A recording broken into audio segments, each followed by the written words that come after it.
You know, in the world of Hollywood nowadays, everything has to have an issue, a mission, doesn't it? Stuff like that, you know.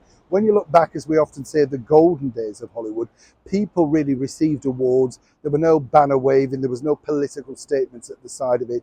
They just simply gave good performances that were recognized by the Academy of Motion Picture Arts. Now, one lady who really was a trailblazer, and I think everybody who's seen this performance in that particular film would say that she virtually steals the film, even from big hitters like the beautiful Vivian Leigh and, of course, the king of Hollywood, Clark Gable, Hattie McDaniel. That's right. What a lady. I mean, she truly did make the screen her own. And the bottom line for Hattie was that she was the very first person of colour, black lady, whatever you want to call her, it's not PC, that's how she referred to herself, to win such a prestigious Oscar for Best Supporting Actor.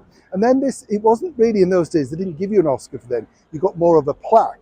Now, Mickey Rooney, who I've told you before, I've met many times, he told me some wonderful stories about the golden age of Hollywood. And he knew Hattie, and he said she was such a down-to-earth lady, so easygoing, and couldn't believe that she'd won this award herself. I mean, let's not forget, you know, it wasn't about a colour thing. She just didn't think she was going to win it up against some great people.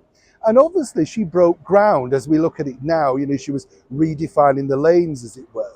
Then it went missing. But now Hattie's Oscar is on its way back. Let me explain. There are plans for the replacement of the trophy that McDaniel won for the Best Supporting Actress at the 1940s Academy Awards for her performance in the brilliant Gone with the Wind.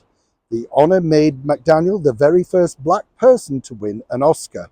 The Academy will gift the Howard University Chadwick A. Boseman College of Fine Arts a replacement of actor Hattie McDaniel's Best Supporting Academy Award statue. Now, what's interesting here is, in the release, the Academy said that the whereabouts of the late McDaniel's original trophy is still unknown, and that the original she received, as I said, was not a statuette, but a plaque. McDaniel's award stands out in Academy history as it's worth 51 years before another black person would win an acting Oscar. That was, of course, Whoopi Goldberg for her role in Ghost. Here on the show, it's always great to remember people who've gone before us. They were groundbreakers, you know, whichever way you look at it. And none of these stars, and it's interesting because you've got to remember, it's the moment that you live in. And as Mickey Rooney and all those greats that I met told me, they never thought, you see, when they were making such films, that people, you know, once it'd been in the cinema, that they would go out again. You know, I mean, how could it? You know, television really wasn't that well advanced. You know, there was no DVDs, no videos, no nothing, no digital.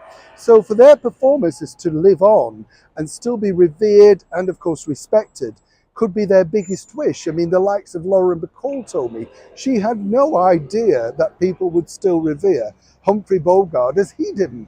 All these years later, he didn't realize he was creating an iconic character. Who would?